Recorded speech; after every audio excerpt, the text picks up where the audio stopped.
पर सब लोग इस भगवान की भक्तिमय ज्ञान गंगा में डुबकी लगाते हुए चलिए, क्योंकि बाबा ने भी तो लिखा है कि बड़े भाग मानस तन पावा और सुर दुर्लभ सद ग्रंथन गावा। महाराज 84 लाख योनियों के बाद एक मानव शरीर मिलता है। अरे आप इस जीवन को ऐसे ही व्यर्थ मत गवाइए, क्योंकि ये जीवन बार बार नहीं मिलता है। एक बार मानव जीवन मिला है, और अगर इस मानव जीवन में आपने भगवान का भजन नहीं किया तो कुछ भी नहीं किया। तो सभी श्रोता जन अभी कथा का बड़ा ही रसास्वादन श्रवण पान कर रहे थे, तो जरा एक बार हमें ये बताइए कि हमारी बहन जी ने कथा को कहाँ बराबर दिया, कहाँ दिया महाराज?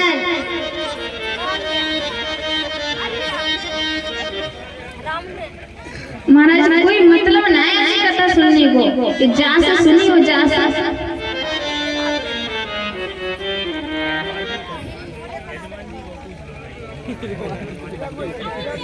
हमारे परिचय भैया क्या क्या कथा है? अरे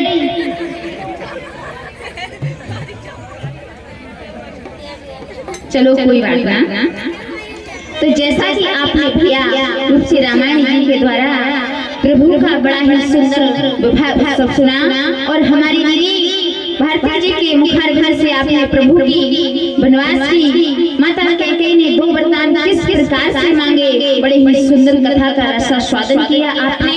और अब हम उसी कथा को क्रमबद्ध आगे बढ़ाते हुए चलते हैं। तो हमारी बहन जी ने हमने सुना कि उन्होंने माता कैकेयी से किस प्रकार से महाराज दशरथ जी से उन्होंने 2 वरदान मांगे थे, और किस प्रकार से प्रभु श्री राम को वनवास हुआ था। तो महाराज हम उसी क्रम में आगे चलते हैं, क्योंकि समय का अभाव है और कथा को हमें आगे लेकर के चलना है। तो महाराज जिस समय माता कैकेयी ने महाराज दशरथ जी से अपने 2 वरदान मांगे थे कि हे स्वामी आप मुझे 2 वरदान दीजिए, और आप 2 वरदानों की कथा तो आप श्रवण कर ही चुके होंगे। तो महाराज आज जिस प्रकार से माता कैकेयी ने आज कोप भवन में जाकर के महाराज दशरथ से कहा है कि राजन अरे आप बहुत समय से देने की बात कर रहे हो, आप मुझे मेरे 2 वरदान दीजिए, नहीं तो मेरा स्वयं मरा मुँह देखोगे। महाराज ऐसा कहते हैं कि पहले राजा महाराजाओं के महलों में कोप भवन हुआ करते थे, लेकिन आजकल तो सारे घर के अंदर ही कोप भवन बन जाता है। और ऐसा कहा जाता है कि महाराज 3 हट ऐसे बताई गई है संसार में कि अगर ये 3 अपनी हट पर आ जाए तो ये अपने माता पिता की भाई बहन किसी को भी नहीं बख्श सकती है। और पर 3 हट कौन सी बताई गई है?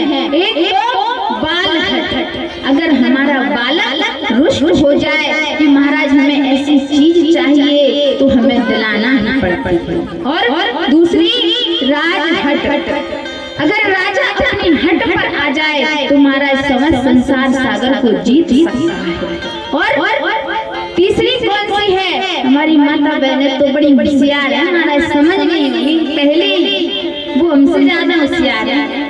तीसरी है महाराज त्रिया, अगर त्रिया अपनी हट पर आ जाए तो महाराज ये भी नहीं देखती कि ये मेरे पिता हैं कि पूज्य हैं कि बेटा है कि बालक है। महाराज अगर त्रिया अपनी हट पर आ जाए तो महाराज चाहे वो देवलोक की हो, चाहे कोई भी हो, स्वर्गलोक की हो या पृथ्वी लोक की हो। देवलोक की बात करें महाराज तो माता पार्वती जी ने हट की थी भगवान भोले शंकर से अमर कथा सुनाने की।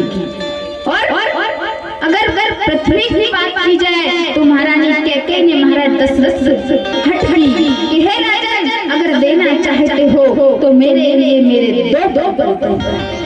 लेकिन आज महाराज दशरथ कहते हैं कि रानी, मैं तुझसे केवल एक ही बात कहना चाहता हूँ। आज महाराज कहते हैं कि रानी ने क्या मांगा है। आज रानी ने पहले वरदान में मांगा है, लो सुनो प्राणपति प्राणनाथ।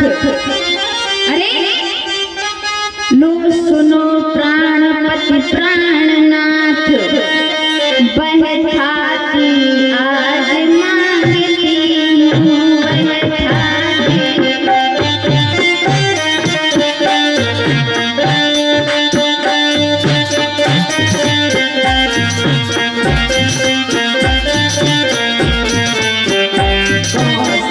कौसल्यानंदन के बदले सुख को आज मांगती हूँ।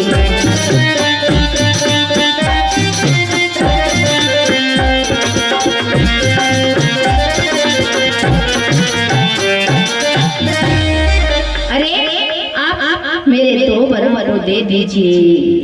कहते हैं कि लो सुनो प्राणपति प्राणनाथ, बैठाती आज मांगती हूँ और कौशल्या नंदन के बदले निज सुत को राज मांगती हूँ।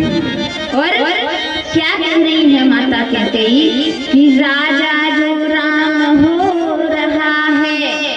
महाराज राजा जो राम हो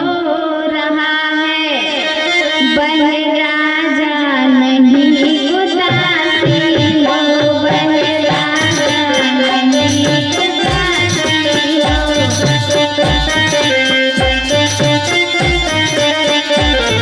कल ही से 14 बरसों को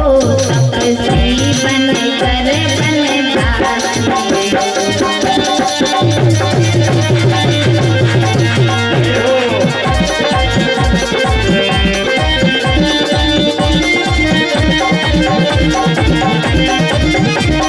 बनकर कहते हैं कि राजा जो राम हो रहा है, वह राजा नहीं उदासी हो और कल ही से 14 वर्षों को तपस्वी बनकर वनवासी हो।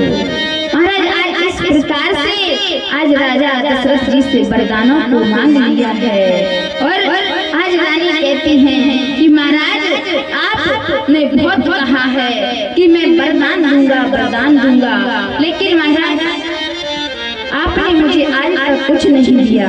ऐसा कहते हैं कि महाराज दशरथ हमेशा देवासुर संग्राम में जाया करते थे। एक समय की बात है जिस समय माता कैकेयी को साथ लेकर गए, उस समय आज महाराज दशरथ युद्ध करते करते पछाड़ खाकर गिर पड़े और घायल हो गए। उस समय महाराज का सारथी घायल हो गया और महाराज के रथ के पहिए का जो कील होता है वो खिंच गया। अब तो महाराज दशरथ चारों ओर से घिर चुके थे, लेकिन महाराज आज माता कैकेयी उनको उस देवासुर संग्राम से बचा कर के लाई। लेकिन आज महाराज राजा दशरथ कहते हैं रानी, अरे तू भरत को राजपाट मांगना चाहती है, मांग ले, पर मुझे कोई दिक्कत नहीं है। हे रानी, मैं तुझसे केवल एक ही बात मांगता हूँ कि तू मेरे राम को वनवास मत मांग। जैसे इतना कहा पर रानी कहती है आज तो मुझे चाहिए। पर राजा दशरथ जी आज कैकेयी से बोले कि हे कैकेयी, अरे तेरी आज समझ में नहीं आ रहा है कि तू क्या मांग रही है। और जैसे आज इतना कहा तो महाराज दशरथ कहने लगे, मेरा कुछ नहीं बिगड़ता है। हे रानी, मेरा कुछ नहीं बिगड़ता है, तू जो मुझको ललकार रही, तू जो मुझको ललकार रही।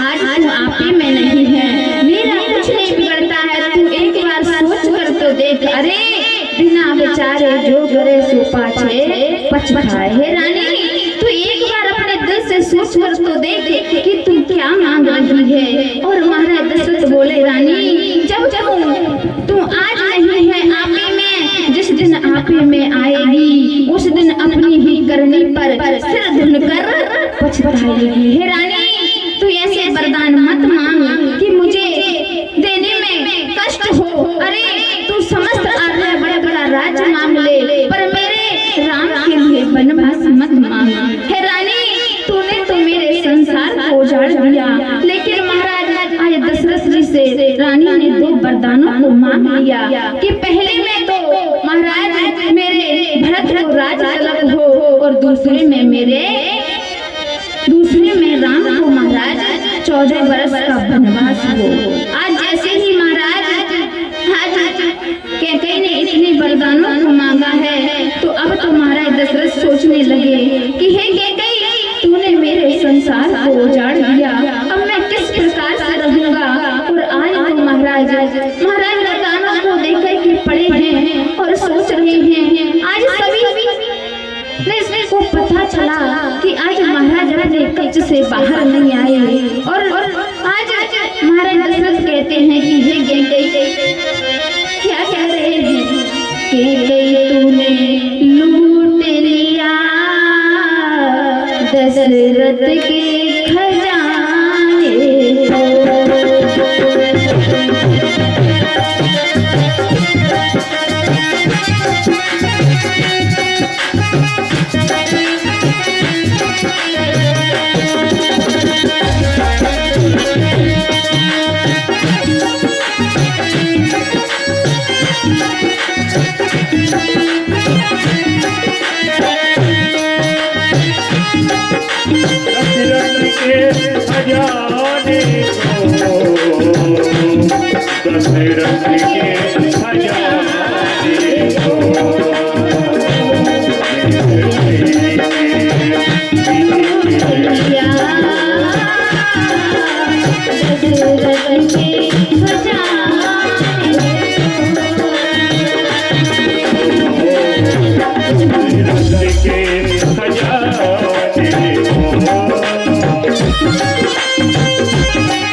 सुमंत जी को आदेश दिया कि जाकर के राम को बुलाओ, और जैसे राम को बुलाया गया तो अब तो महाराज दशरथ जी ने कहा कि राम आज भगवान राम ने आकर के पिताजी को प्रणाम किया कि हे पिताश्री, अरे ऐसा क्या कारण है? लेकिन आज महाराज दशरथ जी कुछ नहीं बोल पाए, लेकिन माता कैकेयी ने कहा कि तुम्हारे पिता ने मुझे 2 वरदान दिए हैं कि तुम्हारे लिए 14 वर्ष का वनवास और भरत को राजगाद महाराज। आज जैसे इतना राम ने सुना तो ना तो उनके मन में कोई खुशी है ना कोई गम है। आज प्रणाम करके आज बन जाने की तैयारी कर दी, और अब तो महाराज राम जैसे बन को जाने को तैयार हुए तो कहते हैं कि समाचार जब लक्ष्मण पाए व्याकुल विलप बदन उठ गए। अब तो महाराज जैसे लक्ष्मण जी ने सुना तो अब तो बोले भैया मैं आपके साथ चलना चाहता हूँ। लेकिन आज राम जी बोले कि हे लक्ष्मण तुम यहीं पर रहो, लेकिन लखन लाल ने कहा जब यही भाव है तो ममता तोड़े क्यों जाते हो? हे प्रभु मैंने तो आपको अपने माता पिता के समान माना है, मैं आपको छोड़कर इस अयोध्या में नहीं रह सकता।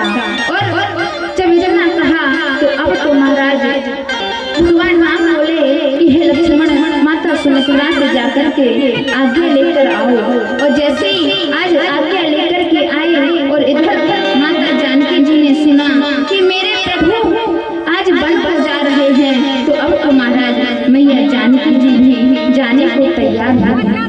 लेकिन जैसे जाने को तैयार हुई तो आज माता कौशल्या से कहती हैं कि हे माँ मैं अपने राघव सरकार के साथ वन को जाना चाहती हूँ, लेकिन आज सभी लोग कह रहे हैं कि केवल वनवास तो राम को हुआ है, लेकिन जानकी जी नहीं जा सकती हैं। तो महाराज आज माता कौशल्या बोले कि हे राम राघव से विलग हो जनक सुता। हे राम मैं मानती हूँ कि आप जनक नंदनी को ले जाना नहीं चाहते, लेकिन मेरी बात सुनते जाओ। राघव से विलग हो जनक सुता, कैसे यहाँ पर रह पाएगी?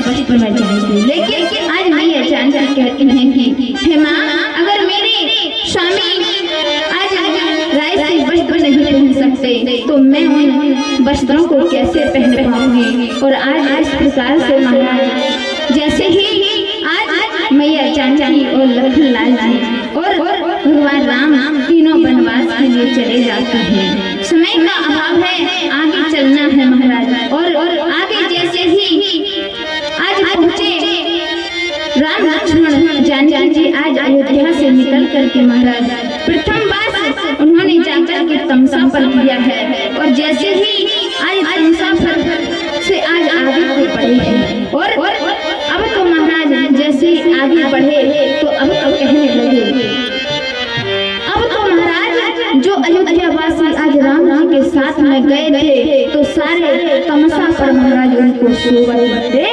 छोड़कर चले गए। और इधर महाराज देखिए सुमंत जी को आज घमंड हो गया। क्या हो गया कि जो अयोध्या के वासी थे उनको सबको प्रभु ने केवल तमसा पर सोते हुए छोड़ दिया और मुझसे कहा कि रथ को आगे की ओर ले चलिए।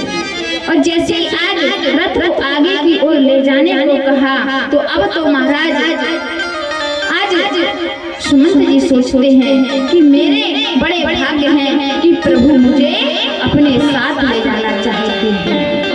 लेकिन आज जैसे ही मेरे प्रभु ने देखा कि सुमंत जी को अभिमान हो गया और कहते हैं कि गर्व कियो सोई नर हारो। महाराज कभी भी गर्व नहीं करना चाहिए। और जैसे ही आई सुमंत जी को गर्व हुआ, प्रभु ने सोचा अरे एक भक्त बनने के लायक नहीं है। सो तुरंत जैसे गंगा जी के घाट पर पहुँचे और अब तो मेरे प्रभु ने कहा कि हे सुमंत जी अब आप घर वापस लौट कर जाइए। लेकिन आज महाराज बाबा तुलसीदास जी ने लिखा कि जिस समय भगवान राम ने सुमंत जी से घर जाने को कहा तो महाराज आज सुमंत जी रथ हाँकते हैं कि रथ हाँक्यों है राम तन हेर हेर हिन्हना देख विषाद विषाद बसे घुने शीश पछ। महाराज सुमंत जी आगे को रथ कर रहे हैं लेकिन वो रथ जा नहीं रहा है। जैसे ही आए सुमंत जी आज जाने को तैयार नहीं है और इधर मेरे प्रभु गंगा जी के पार जाना चाहते हैं तो आज केवट से कहते हैं कि भैया नाव को लेकर आओ। और बाबा तुलसीदास जी ने